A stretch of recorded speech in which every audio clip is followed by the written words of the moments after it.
YouTube पे ऐसी videos तुम्हें बहुत सारी मिल जाएंगी जिनसे तुम्हें एवरेज वीडियो एडिटिंग सीखने को मिलेगी। बेकार फॉन्ट्स यूज करना सीखोगे, वही घिसे पिटे ओवरलेज होंगे और एक स्ट्रक्चर्ड फॉर्मेट तो कहीं भी नहीं मिलेगा for how to actually edit a viral YouTube video. So in this video I will tell you the hacks to create an addictive YouTube video. I will tell you how to edit YouTube videos like a pro. मैं तुम्हें हर वो technique बताऊंगा which every famous youtuber uses to get maximum of their viewers attention. And this is Manish Pathak. मैं पिछले 4 सालों से video editing कर रहा हूँ एंड पिछले 5 सालों से I am creating content on YouTube। इस टाइम ड्यूरेशन में multiple time my videos have gone viral. So जो भी चीजें मैं बताऊंगा तुम्हें इस वीडियो में, it comes from my years of experience. We will go step by step. The first step is cut the right way. देखो, बहुत सारे लोग जब एडिटिंग करना स्टार्ट करते हैं एंड इवन जब उन्हें एडिटिंग करते हुए बहुत टाइम हो भी जाता है, उसके बाद भी उनके एडिट में एक जो मेजर फॉल्ट रहता है वो ये है कि एक स्टेटमेंट के बाद जब कट आता है और नेक्स्ट स्टेटमेंट जब शुरू होता है तो उसके बीच में वो कुछ फ्रेम्स का गैप छोड़ देते हैं। ये प्रॉब्लम मैंने कितने एडिटर्स के साथ की है मैं बता नहीं सकता। मैं जब क्लाइंट्स के साथ काम करता हूँ और एडिटर्स को अपनी टीम में काम देता हूँ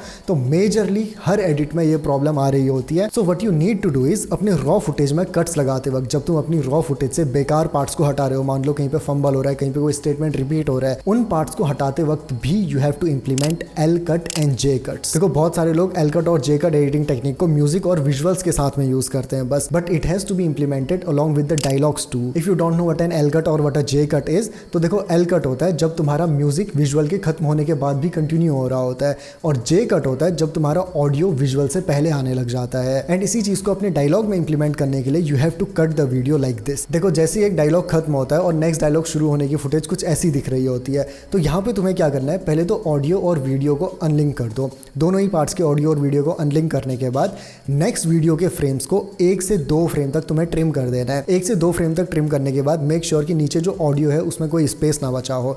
देन इस ऑडियो को तुम्हें नीचे वाली लाइन पे मूव करना है एंड देन ए प्रेस करके आगे के सारे ट्रैक्स को सिलेक्ट करना है और इसे ड्रैग बैकवर्ड कर देना है। एंड ये इंप्लीमेंट करने के बाद फुटेज कुछ ऐसी हो जाती है। ये जो कुछ फ्रेम्स का पॉज बीच में ब्रेक हुआ है ना, इससे व्यूअर की व्यूइंग कंटिन्यूटी मेंटेन्ड रहती है। और ये चीज तुम्हें सिर्फ वहां पे अप्लाई करनी है जब एक स्टेटमेंट से दूसरा स्टेटमेंट तुम्हें कनेक्ट करना है या फिर स्टेटमेंट के बीच के पॉजेस को खत्म करना है। जहां पे एक पूरा पैराग्राफ एंड हो रहा है वहां पे इस चीज को अप्लाई नहीं करना है, वहां पे थोड़ा सा एक नेचुरल पॉज रहने देना है। इसके अलावा तुम इस टेक्निक को कोई ऑकवर्ड से मोमेंट्स को हटाने के लिए यूज कर सकते हो। जैसे कई बार होता है कि एक स्टेटमेंट खत्म होने के बाद फेशियल एक्सप्रेशन थोड़े अजीब से आ जाते हैं, तो वहां पे तुम पहले वाले ट्रैक की वीडियो को 1 से 2 फ्रेम ट्रिम कर सकते हो, अगले ट्रैक की वीडियो को 1 से 2 फ्रेम स्ट्रेच कर दिया और फिर पीछे लाके इनको ऐसे स्टैक कर दिया। इतना बेसिक सा काम करके तुम्हारी एक रॉ फुटेज की जो एडिटिंग हुई है उसमें एक बहुत अच्छा फ्लो एस्टेब्लिश होता है। बस हल्के हल्के से नेचुरल पॉजेज ऐड कर देना। जहां पे एक स्टेटमेंट पूरा फ्लो कर रहा है वहां पे इस टेक्निक को अप्लाई करना और देखना तुम्हारे कट्स में जमीन आसमान का अंतर आएगा। और फिर जब तुम अगले किसी की वीडियो देखोगे तो तुरंत नोटिस कर लोगे जब एडिटर ने कुछ फ्रेम्स का गैप एक स्टेटमेंट के बीच में छोड़ा होगा। Now let's talk about the hook of the video. देखो, लॉन्ग फॉर्म वीडियोस में ना, यानी यूट्यूब वीडियोस में जो हुक होता है वो इनिशियल 30 सेकंड्स तक होता है और इस हुक के भी अलग अलग सेक्शंस होते हैं। पहला है first 3 seconds, then 3 to 10 seconds, then 10 to 30 seconds. और हुक के हर सेक्शन में जो भी एडिटिंग हो रही होती है उसका सिर्फ एक मकसद होता है, it is to excite the viewer to watch the full video. Dopamine release करवाना है बस। जब डोपामिन रिलीज होगा तभी व्यूअर हुक होगा। If you don't know what dopamine is, तो डोपामिन हमारे दिमाग में एक केमिकल होता है जो कि फील गुड वाली फीलिंग को जनरेट करता है। नाउ जो पहला सेक्शन है ना, फर्स्ट 3 सेकंड्स वाला, इस सेक्शन में व्यूअर को हुक करना मेजरली डिपेंडेंट होता है स्क्रिप्ट के ऊपर, उन वर्ड्स के ऊपर जो कि हमारा स्पीकर बोल रहा है। ऑल्सो फर्स्ट 3 सेकंड्स में हुक को जनरेट करने के लिए क्रिएटर्स मेजरली जो थंबनेल एंड टाइटल में डिस्प्ले हो रहा है उसी चीज को दिखाना प्रेफर करते हैं, क्योंकि जिस चीज के लिए व्यूअर ने क्लिक किया हुआ है वही चीज इमीडिएटली जब दिखती है तो उससे अटेंशन अपने आप बढ़ जाता है। So usually in the first 2 to 3 seconds there is not much to do for the editor. हाँ, एक्सेप्शंस हमेशा एग्जिस्ट करते हैं। कोई ना कोई ऐसी वीडियो होगी जिसमें पहले सेकंड से ही एडिटिंग के पर्सपेक्टिव से कुछ ताबड़तोड़ डिस्प्ले हो रहा है, बट मोस्टली अगर तुम पॉपुलर क्रिएटर्स को नोटिस करोगे लाइक ध्रुव राठी, नीतीश राजपूत या कोई और भी, तो उनकी वीडियोस में भी फर्स्ट 2-3 सेकंड्स के बाद मेन एडिटिंग आनी शुरू होती है। ज्यादातर वीडियोस में जिनमें क्रिएटर का चेहरा भी दिख रहा है उनमें एडिटर का मेन काम शुरू होता है जब वीडियो 2 सेकंड के मार्क से 3 सेकंड के मार्क तक ट्रेवल करना शुरू करती है। If you want your video to get maximum views, तो विजुअल एंगेजमेंट को बढ़ाने के लिए 3rd सेकंड के टाइमिंग पे स्क्रीन का चेंज होना जरूरी है। बाय स्क्रीन का चेंज होना आई मीन कि मेन जो एलिमेंट डिस्प्ले हो रहा है स्क्रीन पे वो पूरा का पूरा चेंज हो रहा है। उसकी जगह पे कोई बी रोल आ रहा है, कोई अलग ग्राफिक आ रहा है, कोई एनिमेशन आ रहा है, कोई मोशन ग्राफिक आ रहा है। मेन विजुअल का चेंज होना, और चेंज भी थोड़ा बहुत चेंज नहीं, कंप्लीटली चेंज होना जरूरी है। कभी कभी अगर तुम्हें स्क्रीन चेंज को स्ट्रेच करना पड़ जाए, मान लो वीडियो में फर्स्ट सेकंड से लेकर 3rd सेकंड की टाइमिंग तक कुछ ऐसा आ ही नहीं रहा जिसके लिए तुम कुछ अलग विजुअल डिस्प्ले कर सको, तो इस टाइमिंग को तुम स्ट्रेच कर सकते हो 5th सेकंड के मार्क तक, बट 5th सेकंड तक मेक श्योर कि स्क्रीन में कुछ ना कुछ अलग डिस्प्ले हो। देन बारी आती है 10th सेकंड तक की टाइमिंग की। अब ये जो टाइम ड्यूरेशन है ना 3rd second to 10th second और 5th second to 10th second, ये वो पार्ट होता है जहाँ पे तुम्हें एज एन एडिटर, चाहे तुम खुद की वीडियो एडिट कर रहे हो या तुम किसी और की वीडियो एडिट कर रहे हो, सो ये जो टाइमिंग है इनिशियल 3 सेकंड टू 10 सेकंड वाली, यहाँ पे तुम्हें पूरी वीडियो में जो तुम सबसे बेस्ट चीज़ करने वाले हो वो तुम्हें इस टाइमिंग पे इंप्लीमेंट करनी है। देखो बहुत सारे लोग सोचते हैं कि जो बेस्ट चीज़ होगी वो लास्ट में डिस्प्ले होगी। हम इंडियंस की थोड़ी ऐसी मेंटेलिटी होती है कि सब्र का फल मीठा होता है, या जो अच्छी चीज़ है वो सबसे लास्ट में आएगी। But when a viewer is watching your video, तो सबसे अच्छी चीज़ का सबसे पहले होना बहुत ज़रूरी है। जब सबसे अच्छी चीज़ सबसे पहले मिलेगी तो इमीडिएटली व्यूअर वीडियो में इंगेज होना शुरू होगा। You just have to focus upon best should be in the first. ऐसा नहीं करना है कि पूरा खाना खा दिया अब मिठाई लास्ट में मिलेगी, नहीं, मिठाई सबसे पहले देनी है, क्योंकि डोपामिन खाना खा के नहीं मिठाई खा के रिलीज होता है। और तुम्हारा एम है कि जैसे ही व्यूअर वीडियो पे क्लिक करे तुरंत उसे डोपामिन का ब्लास्ट मिले, तभी व्यूअर हुक्ड रहेगा, वरना हमेशा व्यूअर के लिए देखने को और भी बहुत सारी वीडियोस हैं। नाउ ये जो मैंने तुम्हें चीज़ें बताई ना कि 3rd सेकंड के टाइमिंग पे स्क्रीन चेंज होनी चाहिए, 3rd second to 10th second में तुम्हें अपना बेस्ट पार्ट डिलीवर करना है, इसे अगर तुम जल्दी से इंप्लीमेंट कर सकते हो, मान लो तुम इसे 1st सेकंड पे इंप्लीमेंट कर सकते हो, वीडियो में जो तुमने बेस्ट एडिटिंग की है उसे विद इन फर्स्ट 5 सेकंड्स अगर तुम डिलीवर कर सकते हो, इट्स इवन बेटर। ये जो नंबर्स हैं these are for the worst case scenario कि एटलीस्ट इतनी टाइमिंग तक का तो ये चीज़ें डिलीवर हो ही जानी चाहिए। Also there are some types of videos जिसमें इंट्रो में भी बहुत कम एडिटिंग होती है। एडिटिंग के पर्सपेक्टिव से इंट्रो में कुछ हुआ ही नहीं होता है, बस रॉ फुटेज में कट्स लगाए हुए होते हैं, सबटाइटल्स ऐड किए हुए होते हैं, स्टिल वीडियो में अच्छे खासे व्यूज़ आ रहे होते हैं। और उन वीडियो में व्यूज़ आने का मेन रीज़न होता है वीडियो की स्क्रिप्ट, वो शब्द जो क्रिएटर बोल रहा है। और स्क्रिप्टिंग के बारे में भी इस वीडियो में मैं इसीलिए इंट्रोड्यूस कर रहा हूँ क्योंकि जब तुम स्क्रिप्टिंग और एडिटिंग के हुक्स को एक साथ कंबाइन कर दोगे तब कुछ ताबड़तोड़ बनता है। अभी एक सवाल तुम्हारे मन में ये आ रहा होगा कि तुमने ये तो बोल दिया कि 3 to 10 सेकंड के टाइमिंग पे कुछ तगड़ा करना, कुछ बढ़िया सा करना, अपना बेस्ट पार्ट शो करना, लेकिन वो बेस्ट पार्ट हम करें कैसे, उसमें ऐसा क्या करें कि व्यूअर इंगेज्ड हो। सो उसके लिए अब मैं तुम्हें एक टेक्निक बताता हूँ and the technique is match cut. बहुत से लोगों को लगता है कि they know how to make and use a match cut, but still majority of the people get the match cut wrong. Now before explaining it to you completely, I want to tell you about my content creation and personal branding master class. देखो, if you are really serious about growing on social media, you want to grow your personal brand, you want to have the people who genuinely listen to what you say, तुम अपने लिए एक face value build करना चाहते हो, then this master class is exactly for you। इस master class में मैं तुम्हें अपनी पर्सनल टेक्निक्स बताऊंगा about how to find video ideas, scripting कैसे करनी है, एडिटिंग कैसे करनी है, थंबनेल कैसे डिजाइन करने हैं। अपनी 5 साल की कंटेंट क्रिएशन जर्नी में और 4 साल की फ्रीलांस वीडियो एडिटिंग की जर्नी में जो कुछ भी मैंने सीखा हुआ है अबाउट कंटेंट क्रिएशन, वो सब मैं तुम्हें बताऊंगा इस मास्टर क्लास के अंदर। और इस मास्टर क्लास को ज्वाइन करने के बाद, इसे पूरा अटेंड करने के बाद, you will be super ready to start your content creation journey. अगर तुम ऑलरेडी कंटेंट क्रिएट कर रहे हो तो you will see immense result for yourself. जो चीजें मैं बताऊंगा इस मास्टर क्लास के अंदर उसकी वैल्यू आराम से 10,000 रुपीज तक है, but I haven't price it that much क्योंकि मुझे पता है कि एक इनिशियल स्टेज में इतना बड़ा अमाउंट इन्वेस्ट करना बहुत ज्यादा होता है। So for you guys I have kept the price of master class just ₹999 and even more, first 50 people के लिए it is 50% off. You will be getting it at just ₹499। The link to join the master class is in the description and pinned comment. Secure your spot right now and grab a 50% off. Limited seats हैं and registration जल्द ही close हो जाएंगे। So just click in the description link and get ready to transform your content creation journey tremendously. Now coming back to the topic match cut. तो सबसे पहले समझते हैं कि मैच कट एक्चुअल में होता क्या है और इसे कब और कैसे यूज करना है। इन थ्योरी मैच कट एक ऐसा कट होता है जो कि 2 शॉट्स को आपस में कनेक्ट करता है एक की एलिमेंट के बेसिस पे। सुनने में बड़ा अटपटा सा लगा होगा लेकिन एक्चुअल में बहुत आसान है। देखो, जैसे ये 2 शॉट्स हैं, इन दोनों को अगर हम एक के बाद एक प्ले करेंगे तो ये कुछ ऐसा दिखाई देगा। शॉट्स का बैकग्राउंड और लोकेशन पूरी चेंज हुई है, बट एक की एलिमेंट ऐसा है जो कांस्टेंट है और वो है ये बॉटल। और मजे की बात ये थी कि जब सीन चेंज हुआ उस वक्त व्यूअर का अटेंशन बैकग्राउंड में जो चेंज हुआ उसमें नहीं, जो मेन हमारा की एलिमेंट है जो बॉटल है उसमें था। सो मैच कट की थ्योरी में कोई भी चाहे डेफिनेशन हो, बट एक्चुअल में इसका यूज होता है व्यूअर की आंखों को एक जगह देने के लिए, बिल्कुल कि व्यूअर बस एक जगह हिप्नोटाइज होकर देखता सा रह जाए। व्यूअर की आईज जब वीडियो के विजुअल्स में लॉक हो जाती है, then you have just grab the viewer, you have got the attention. अब मैच कट को अगर तुम कभी भी कहीं भी यूज कर दोगे तो it won't make that much sense. एक मैच कट को कंप्लीटली इफेक्टिव बनाने के लिए तुम्हें अपने मैच कट के थ्रू एक स्टोरी को टेल करना है। Whenever a match cut tales a story, तो भले ही व्यूअर उस स्टोरी को पूरा का पूरा समझ पाए या ना समझ पाए, बट सबकॉन्शियसली व्यूअर का दिमाग कुछ ना कुछ मीनिंग जनरेट करेगा उन सारे लगाए हुए कट्स के थ्रू। स्टोरी से मेरा क्या मतलब है, देखो इस मैच कट को देखो। It was the second year of my college, starting of 4th semester. इसमें मैं जैसे ही बोल रहा हूँ कि it was the second year of my college starting of 4th semester, her statement तक मैच कट ही कंटिन्यू हो रहा है। अब यहाँ पे मैंने देखो मैच कट रखा क्यों, स्टेटमेंट है it was the second year of my college starting of 4th semester, तो मैं वहाँ पर व्यूअर को एक जर्नी दिखाना चाह रहा हूँ कि second year of my college तक क्या क्या हुआ। तो वहाँ पे मैंने क्या किया हुआ है, अगर मैं तुम्हें इसका टाइमलाइन ब्रेकडाउन दिखाऊं तो देखो मैंने सारी इमेजेस लगाई हुई हैं जो भी मेरे कॉलेज लाइफ के फन मोमेंट थे, जो भी मोमेंट्स थे जिनमें मैं एंजॉय कर रहा था,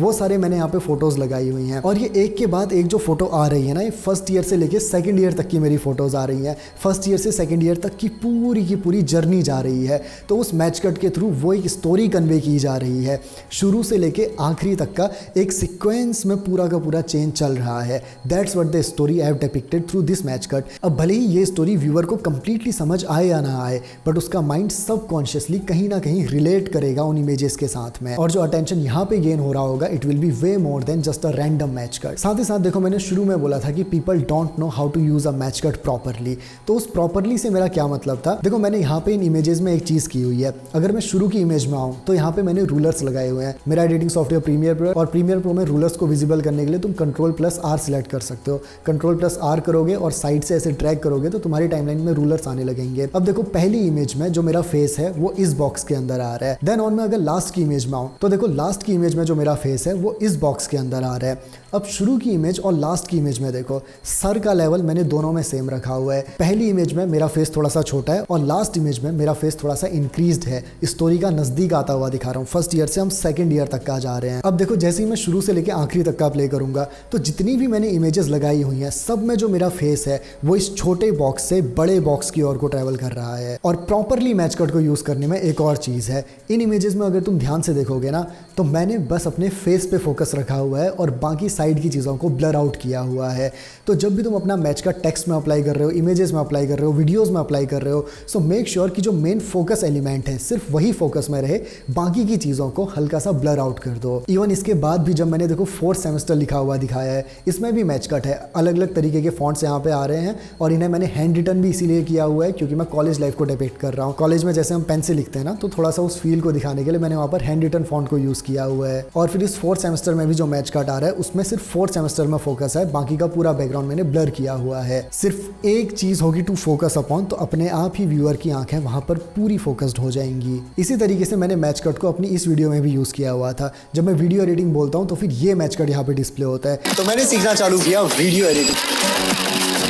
क्यों? वीडियो एडिटिंग को ज़्यादा इंफेसाइज करने के लिए। और एक सिंपल शॉर्टकट मैं तुम्हें बताता हूँ, जब तुम्हें अपने पहले 10 सेकंड्स में कुछ भी नहीं मिल रहा बनाने के लिए, तुम्हें समझ ही नहीं आ रहा कि मैच कट भी बनाऊँ तो किस चीज़ के अराउंड बनाऊँ, तो सिंपली वीडियो का जो मेन टॉपिक है, जैसे स्पीकर उस चीज़ को बोलता है स्टार्टिंग 10 सेकेंड्स में, या फिर वो कोई भी एक ऐसा वर्ड यूज़ करता है जो कि बहुत इंपॉर्टेंट लग रहा है वीडियो के कॉन्टेंट के according, then at that time उस एक शब्द के अराउंड मैच कट बना दो 1-2 सेकंड का, वो भी बहुत ज़्यादा हुक करता है। Also match cut is just one of the editing technique to hook the viewer. तुम और भी बहुत सारी टेक्निक्स को अगर जानना चाहते हो then you can join the master class, उसमें मैं तुम्हें और भी बहुत सारी ऐसी एडिटिंग टेक्निक्स बताऊंगा जिससे you can grab your viewers attention. The final thing to make your match cut even more effective is add a sound effect with that. Generally match cut के साथ एक जो अच्छा साउंड इफेक्ट जाता है वो है कैमरा शटर साउंड इफेक्ट। हर बार जब भी तुम्हारी क्लिप चेंज हो रही है तो वहां पे एक कैमरा शटर साउंड इफेक्ट लगा दो, एक खटखट खटखट की आवाज आती है, वो बड़ी प्यारी लगती है मैच कट के साथ में। नाउ आगे के 10 to 30 सेकंड्स में तुम्हें क्या करना है, तुम्हें कुछ भी रेलिवेंट चीजें दिखाते रहनी है जो भी स्पीकर बोल रहा है उससे मिलती जुलती।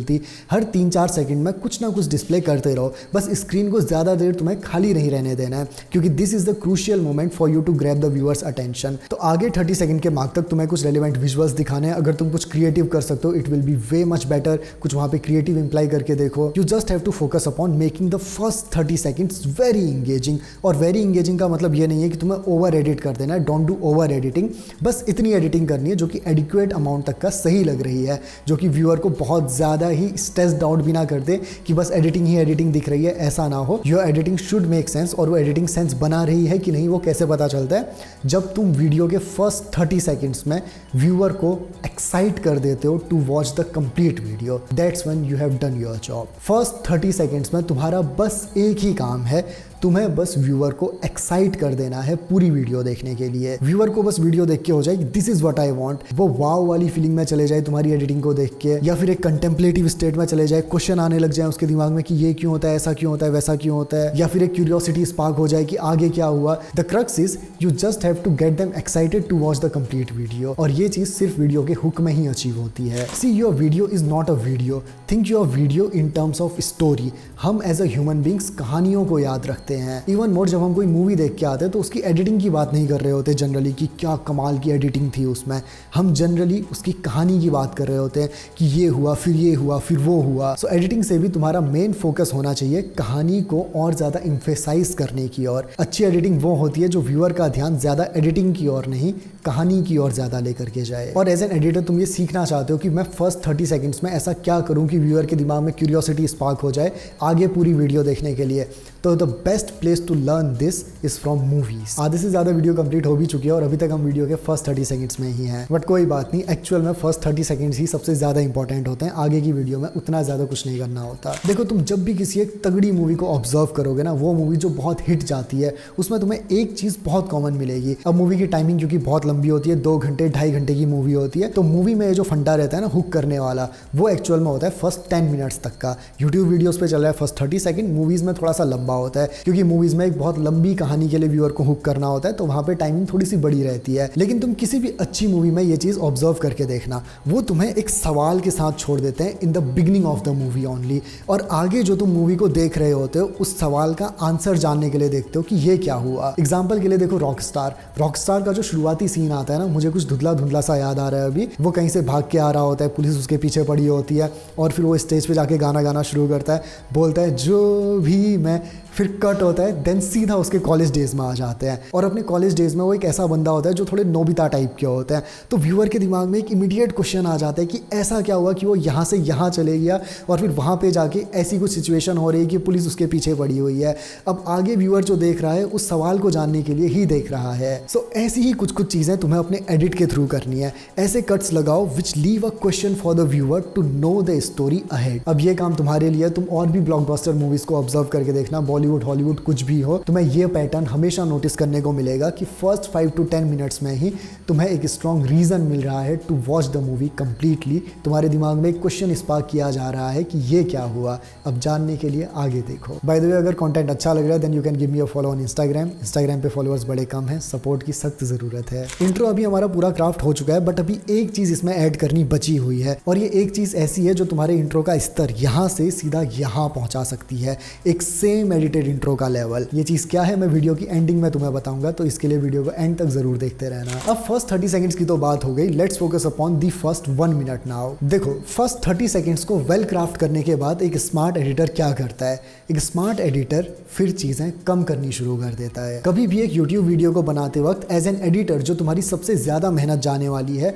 वो है फर्स्ट 30 सेकंड्स में, उसके बाद फर्स्ट 1 मिनट में, एंड देन ऑन वीडियो में मेहनत तुम्हारी कम होती चली जाएगी। किसी भी एस्टेब्लिश यूट्यूबर की वीडियो देखो, you will notice a pattern. शुरू के 30 सेकंड्स में एडिटिंग का पार्ट ज़्यादा होता है, शुरू के 1 मिनट में भी वो पार्ट कहीं ना कहीं तक होता है, उसके बाद एडिटिंग का पार्ट कम कम होता चला जाता है। फिर जैसे तुम एंडिंग ऑफ द वीडियो की ओर बढ़ रहे होते हो तो बस स्पीकर जो बोल रहा है वो चीज़ ज़्यादा आ रही होती है, एडिटिंग वाली चीज़ें कम कम आ रही होती हैं।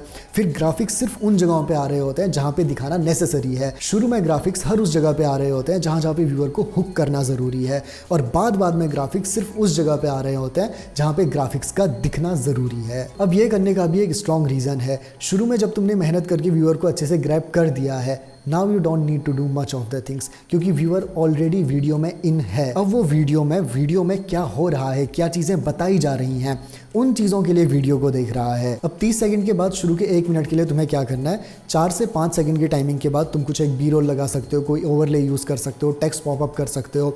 ये करने से व्यूअर हल्का सा इंगेज रहेगा वीडियो में। प्लस शुरू के 1 मिनट में अगर कुछ रिलेटेबल जोक सा बन के आ रहा है, कुछ मीम सा तुम अगर कुछ लगा पा रहे हो, that's also great to go with. एक लाफ्टर का इमोशन अगर तुम कहीं पे स्पाइक कर सकते हो, that's also great to go. बस बात यह कि शुरू के 30 सेकंड्स में तुम्हारी एडिटिंग की मेहनत होगी 100%, शुरू के 30 सेकंड से लेके 1 मिनट तक का वो एफर्ट रिड्यूस हो जाता है 70-80% तक का। देन बारी आती है फर्स्ट 1 मिनट से लेके फर्स्ट 5 मिनट तक की। अब फर्स्ट 1 मिनट से 5 मिनट तक का तुम्हारा एडिटिंग एफर्ट सिग्निफिकेंटली रिड्यूस हो जाता है। फर्स्ट 1 मिनट से 3 मिनट तक का तुम अपना एडिटिंग एफर्ट रख सकते हो 50-60%। फर्स्ट 1 to 3 मिनट के लिए तुम हर 8 से 10 सेकंड में कोई एक बी रोल दिखा सकते हो, कोई ग्राफिक दिखा सकते हो, जहाँ पे कोई भी रेलिवेंट चीज़ दिखाना ज़रूरी है। हर 8 से 10 सेकंड में तुम इस चीज़ को करो। अगर कहीं पे इससे ज़्यादा की नीड पड़ रही है तो करो, but worst case scenario is 8 से 10 सेकंड में कुछ ना कुछ तुम्हारी डिस्प्ले में आते रहे। जब तुम 3 to 5 मिनट की टाइमलाइन तक का पहुंचो तब 8 सेकंड को भूल जाओ, हर 10 सेकंड में कुछ दिखाते रहो, दैट ऑल्सो विल वर्क। और फिर बारी आती है 5 मिनट से आगे की, जब व्यूअर 5 मिनट की ड्यूरेशन तक का वीडियो में पहुंच चुका है। अब यहाँ पे 2 केस आते हैं। अगर तुम्हारी वीडियो 10 मिनट तक की है और अगला केस है तुम्हारी वीडियो बहुत लंबी है, 20 मिनट, 25 मिनट, 30 मिनट की। अगर तुम्हारी वीडियो 10-12 मिनट तक की ड्यूरेशन की है तो 5 सेकंड की टाइमिंग के बाद तुम हर 10 से 15 सेकंड में कोई एक बी रोल डिस्प्ले करवा सकते हो, कोई ग्राफिक डिस्प्ले करवा सकते हो, कुछ भी रेलिवेंट चीज़ स्क्रीन पे डिस्प्ले करा सकते हो। One important thing to keep in mind, ये जो मैं तुम्हें चीज़ें बता रहा हूँ ये उन वीडियोज़ के लिए जो तुम चाहते हो कि वायरल जाएं। जब तुम एक नॉर्मल वीडियो बना रहे हो, क्योंकि हर बार इतनी मेहनत एक वीडियो में नहीं हो पाती, तो कभी कभी जब तुम नॉर्मल एफर्ट वाली वीडियो बना रहे हो तब तुम इन रूल्स को भूल सकते हो। But when you are making a video to go viral तब इन चीज़ों को खास कर ध्यान रखना। तो 5 मिनट की टाइमिंग के बाद अगर तुम्हारी वीडियो 10 से 12 सेकंड की है तो मेक श्योर कि हर 15 सेकंड की टाइमिंग के बाद कुछ कुछ स्क्रीन में डिस्प्ले होते रहे। हाँ, जैसे जैसे वीडियो आगे बढ़ते रहे, तुम वीडियो में 7 मिनट, 8 मिनट, 9 मिनट, 10 मिनट की टाइमिंग तक का जा रहे हो तो you can even go up to 18 second, 20 second, हर 18 सेकंड में, हर 20 सेकंड में तुम कुछ चीज़ डिस्प्ले करा सकते हो। द सिंपल क्रक्स इज जितनी टाइमिंग आगे बढ़ती जाएगी तुम्हारा एडिटिंग का एफर्ट रिड्यूस होता चला जाएगा। But make sure to keep one thing in mind, video के लास्ट में भी ना देखो, जो व्यूअर तुम्हारी वीडियो को लास्ट तक देख रहे हैं ना, they are your core viewers. वो एक्चुअल में वो व्यूअर्स हैं जो तुम्हारे चैनल में सबसे ज़्यादा जुड़े हुए हैं। तो वीडियो के लास्ट में तुम अपने भले ही डायलॉग्स में, भले ही एडिटिंग के थ्रू कुछ हल्का सा एंटरटेनिंग रखो, कुछ हल्की डेजर्ट सी वहाँ पे को रखो। एक डोपामिन हिट तो तुमने शुरू में डिलीवर कर दिया, एक डोपामिन हिट उन व्यूअर्स के लिए भी रखो जो लास्ट तक का देखेंगे, क्योंकि जो लास्ट तक देख रहे हैं वो एक्चुअल में तुम्हारे साथ में जुड़े हुए हैं। तो उनके लिए भी कुछ अच्छा पार्ट बचा के रखो। सारे लोग जो इंट्रो देखेंगे वीडियो का वो वीडियो को एंड तक नहीं देखेंगे, तो एक अच्छा पार्ट उन लोगों के लिए भी बचा के रखो जो वीडियो को एंड तक देखने वाले हैं। वो भले ही कोई डायलॉग हो सकता है, कोई मीम हो सकता है, कुछ एडिटिंग में क्रिएटिव चीज़ हो सकती है। Now talking about the second case, अगर तुम्हारी वीडियो 15 मिनट, 20 मिनट, 25 मिनट लंबी है तो 5 मिनट की टाइमिंग के बाद में तुम हर 20 सेकंड में भी कुछ लगा सकते हो, that also will do. Her 15-20 second बाद तुम कुछ लगाते रहो, हल्का हल्का, कभी कोई इमेज लगा दी, कभी कोई टेक्स्ट ओवरले करा दिया, हल्की हल्की चीज़ें लगाते रहो। अगर 20-25 मिनट लंबी तुम्हारी वीडियो है और व्यूअर 5 मिनट की टाइमिंग तक उसे देख चुका है तो मतलब अब वो व्यूअर वीडियो को प्योरली उस इन्फॉर्मेशन के लिए देख रहा है। अब उसके लिए ये जो एडिटिंग वाली चीज़ें आ रही है ना स्क्रीन पे, ये उतनी ज़रूरी नहीं है। उसके लिए वो नॉलेज ज़रूरी है जो उसे उस वीडियो से मिल रही है, उसके लिए वो उस वीडियो को देख रहा है। तो तुम एडिटिंग कम से कम भी करोगे, दैट ऑल्सो will work। अब बात करते हैं कुछ अदर एलिमेंट्स की which you can use in your videos to make your edits look even more better. उसमें पहली चीज़ है ओवरलेज। ओवरलेज वैसे मैं बोल तो रहा हूँ, आगे तुम्हें बताऊंगा कि ओवरलेज का यूज एक्चुअल में करना कैसे है। देखो, पहले जानते हैं कि ओवरलेज एक्चुअल में होते क्या हैं। ये कुछ इस तरीके की चीज़ें होती हैं जिन्हें तुम किसी इमेज के ऊपर लगा सकते हो, किसी टेक्स्ट के ऊपर लगा सकते हो, किसी बैकग्राउंड के ऊपर लगा सकते हो और उसका फील थोड़ा सा इन्हेंस कर सकते हो। मेरी वीडियो में अगर तुम नोटिस करोगे तो मैं जब इस तरीके के एनिमेशंस यूज़ करता हूँ तो टेक्स्ट के पीछे मैं हल्का सा इस ओवरले को रख देता हूँ। इस ओवरले को रखने के बाद कुछ ऐसा स्क्रीन में दिख रहा होता है, इसे बिना रखे कुछ ऐसा दिख रहा होता है। अभी जो हल्के हल्के से ब्लैक डॉट्स आ रहे हैं ना, ये पर्सनली मुझे देखने में ज़्यादा अच्छे लगते हैं as compare to a plain background. Now तुम्हारे लिए काम आसान करने के लिए मैंने अपना पूरा ओवरले पैक डिस्क्रिप्शन में ऐड किया हुआ है। इसे तुम फ्री में डाउनलोड कर सकते हो और अपनी वीडियोज़ में यूज़ कर सकते हो। बहुत टाइम से एडिटिंग करते हुए मैंने जितने भी ओवरलेज इकट्ठा किए हुए हैं, 300 से ज़्यादा ओवरलेज हैं। You can download them for free. Now if you remember, मैंने तुम्हें वीडियो की स्टार्टिंग में बताया था कि मैं वीडियो की एंडिंग में तुम्हें एक ऐसी चीज़ बताऊंगा जो तुम्हारे इंट्रो का लेवल यहाँ से सीधा यहाँ पहुँचा देगी, और वो चीज़ है बैकग्राउंड म्यूजिक। देखो, म्यूजिक एक्चुअल में व्यूअर्स को हुक करता है। एक मूवी भी जब हिट होती है ना तो उसके पीछे उसके गाने भी एक बहुत बड़ा रीज़न होता है। कभी भी मूवी से पहले गानों को रिलीज़ किया जाता है टू क्रिएट द हाइप। उन गानों को सुन सुन के व्यूअर और ज़्यादा इंट्रीग होता है मूवी को देखने के लिए। सो अपने इंट्रो में एक बढ़िया सा म्यूज़िक यूज़ करना बहुत ज़रूरी है। मेरी जो भी तुम वायरल वीडियो देखोगे उसमें ये चीज़ तुम कॉमनली पाओगे कि जो मैंने बैकग्राउंड म्यूज़िक यूज़ किया हुआ है वो बड़ा दमदार है। वो ऐसा म्यूज़िक है जो एडिट के फ्लो के साथ जाता है, व्यूअर को उसको सुनने में मज़ा आ रहा है। और एक खास बात बताऊं, अगर तुम एक बढ़िया साउंड ट्रैक अपनी वीडियो में यूज़ करते हो तो अगर तुम इंट्रो की एडिटिंग में कम मेहनत भी डालोगे ना तो भी व्यूअर इंट्रो के हुक में हुक्ड रहेगा, क्योंकि उसे वीडियो को देखने के साथ साथ उस गाने को सुनने में भी मजा आ रहा है। जितने ज्यादा तरीकों से तुम व्यूअर का डोपामिन रिलीज करवा सको उतना ज्यादा वो वीडियो में हुक्ड रहेगा। अब अच्छा म्यूजिक ढूंढने के लिए तुम YouTube ऑडियो लाइब्रेरी का यूज कर सकते हो। बाकी नॉन कॉपीराइट प्लेटफॉर्म में उतने ज्यादा यूज नहीं करता, क्योंकि यहाँ पे म्यूजिक यूज करके भी कभी कभी कॉपीराइट आ जाते हैं। अगर तुम्हें अच्छे प्लेटफॉर्म्स जानने हैं, you can use epidemic sound. Epidemic sound काफ़ी सही है, बस यहाँ पे कभी कभी यार पेमेंट की दिक्कत होती रहती है। लोग वैसे कम ही बात करते हैं इसकी, बट यहाँ पे पेमेंट पता नहीं क्यों इंटरनेशनल पेमेंट इसमें अप्रूव नहीं हो पाती। मुझे और मेरे काफ़ी सारे क्रिएटर फ्रेंड्स को एपिडेमिक साउंड का लाइसेंस लेते वक्त कई बार दिक्कतें आते रहती हैं। उसका सोल्यूशन एक ये है कि अगर तुम रिपीटेडली ट्राई करते रहो तो पेमेंट अप्रूव हो जाती है, बट कई बार इनका पेमेंट गेटवे अच्छी तरीके से काम नहीं करता है। बट एक बजट फ्रेंडली ऑप्शन यही है, और इसके साउंड ट्रैक भी काफ़ी अच्छे हैं। अराउंड 600 रुपीज़ का इसका मंथली सब्सक्रिप्शन पड़ता है। इसके अलावा आर्टलिस्ट है, आर्टलिस्ट के भी साउंड ट्रैक बहुत अच्छे हैं, बस ये थोड़ा सा महंगा है, 1200-1300 रुपए का है। अगर तुम जस्ट स्टार्ट आउट कर रहे हो तो तुम YouTube ऑडियो लाइब्रेरी का यूज़ कर सकते हो। YouTube ऑडियो लाइब्रेरी में अगर बढ़िया से ढूंढोगे, मेहनत करके ढूंढोगे, 3-4 घंटे लगा के तुम्हें एक साउंड ट्रैक ढूंढना होगा, तब जाके तुम्हें कुछ ना कुछ ऐसा साउंड ट्रैक मिलेगा जो तुम्हारी वीडियो के इंट्रो के साथ बढ़िया से फ्लो करेगा। म्यूजिक ढूंढते वक्त बहुत दिमाग खराब होता है, एक के बाद एक साउंड ट्रैक सुनते रहो, लगता है कि मिलेगा भी कि नहीं मिलेगा, लेकिन आई एम टेलिंग यू, एक अच्छा साउंड ट्रैक ट्रिमेंडसली तुम्हारे वीडियो के हुक को इंक्रीज कर देता है, और इसे ढूंढने पे मेहनत लगाना इज टोटली वर्थ इट। और एक और ट्रिक बताता हूँ वीडियो में बैकग्राउंड म्यूजिक को अच्छे से यूज़ करने के लिए। ज़्यादातर लोग क्या करते हैं, अपने एडिटिंग सॉफ्टवेयर में बैकग्राउंड म्यूजिक को वोकल्स के नीचे प्लेस करेंगे और फिर बैकग्राउंड म्यूजिक को बस लेवल से नीचे करते चले जाते हैं। ऐसे करते करते क्या होता है, कई बार जब बैकग्राउंड म्यूजिक में वॉल्यूम थोड़ी सी हाई होती है तो अपने वोकल्स को क्लियर करने के लिए तुम्हें बस वॉल्यूम को ही डाउन करना पड़ता है, उसके अलावा कोई और रास्ता नहीं होता। But if you edit in Premiere Pro तो एक इफेक्ट है मास्टरिंग इफेक्ट, इसे तुम सर्च करके अपने बैकग्राउंड म्यूजिक के ऊपर ड्रॉप कर दो एंड देन इफेक्ट टैब में जाके इसके ड्रॉप डाउन मेन्यू में आके वोकल्स को सिलेक्ट कर लेना। ये सिलेक्ट करने के बाद तुम्हारा बैकग्राउंड म्यूजिक कुछ इस तरीके से ऑप्टिमाइज हो जाएगा कि जो तुम्हारा वॉइस ओवर है वो ज़्यादा क्लियरली साउंड कर रहा होगा, बैकग्राउंड म्यूजिक वॉइस ओवर को दबा नहीं रहा होगा। And now the final thing is use a consistent editing style. अब ये एक ऐसी चीज़ है जिसमें मैंने भी बहुत गलती की थी। मुझे क्या होता था कि व्यूअर को हर वीडियो में कुछ नया देखने को मिले, तो मैं हर वीडियो के इंट्रो में कुछ नया नया करते रहता था एडिटिंग में। अब वो नया कुछ ऐसा नया हो जाता था कि मेरी पिछली वीडियो की एडिटिंग और अगली वीडियो की एडिटिंग बहुत अलग हो जाती थी एक दूसरे से, उनमें कुछ कॉमन ही नहीं बचता था। तो ये चीज़ तुम्हें अपनी वीडियोज़ में नहीं करनी है। इंट्रो में हाँ कुछ नया करो, कुछ नया जो व्यूअर को देखने को मिलता है तो उसे मज़ा आता है, बट कुछ ऐसा भी नया मत कर देना कि वो बिल्कुल रात और दिन का फर्क लगने लगे, क्योंकि एज अ क्रिएटर तुम्हें अपनी ब्रांड रिकॉल वैल्यू भी बढ़ानी है। कोई भी ब्रांड जो होता है ना, वो एक ही चीज़ को रिपीटेडली यूज़ करता है। जैसे कोका कोला है, एक ही फॉन्ट को यूज़ करता है, एक ही कलर को यूज़ करता है, एक ही पैकेजिंग को यूज़ करता है। तो ये चीज़ें तुम्हें अपने एडिट में कॉमन रखनी है। कुछ एक तरीके के कलर्स यूज़ करो, एक तरीके के फॉन्ट्स यूज़ करो, एक तरीके की पेसिंग यूज़ करो। कुछ चीज़ें ऐसी होनी चाहिए जो तुम्हारे एडिट्स में कॉमन रहें और वो फिर तुम्हारे ब्रांड से एसोसिएट होने लग जाएं। So now to give you a summary of the video, in order to edit your YouTube videos like a pro, number 1 thing is cut the right way. तुम्हें अपने रॉ फुटेज को cut करते वक्त भी L और J cuts का use करना है। अगली चीज़ तुमने जानी है हुक की टाइमिंग के बारे में। तुमने जाना कि फर्स्ट 30 सेकंड्स में कैसे एडिटिंग करनी है, देन फर्स्ट 1 मिनट में कैसे एडिटिंग करनी है, then first 1 minute to 5 minute में कैसे एडिटिंग करनी है, एंड देन ऑन 5 मिनट के बाद कैसे एडिटिंग करनी है। वीडियो अगर तुमने यहाँ तक देखी है तो तुम्हें याद ही होगा कि वो क्या क्या चीज़ें थी। अगर याद नहीं है then kindly revisit those things, notes बना लो अपनी कॉपी पे। साथ ही साथ तुमने जाना है मैच कट के बारे में कि कैसे तुम मैच कट को यूज़ कर सकते हो in order to increase the retention in your video, in order to increase the hook in your video. उसके साथ ही साथ मैंने तुम्हें बताया कि बैकग्राउंड म्यूजिक को कैसे पॉप कराना है। I told you the importance of background music too, and the final thing which I told to you was use a consistent editing style. And अगर ये वीडियो तुम्हें अच्छी लगी है, नॉलेज तुम्हें वैल्यूएबल लगी है, और इसी की अगर तुम 10x ज्यादा नॉलेज लेना चाहते हो about content creation, about personal branding, if you need that knowledge, if you are hungry for that knowledge, then enroll for my master class and it will be the best investment you are gonna make this year. बाकी इस video में बस इतना ही। तुम YouTube growth के around और चीजें देखना चाहते हो, then you can watch out this video of mine. Till then see ya, have a good day, bye bye and take care.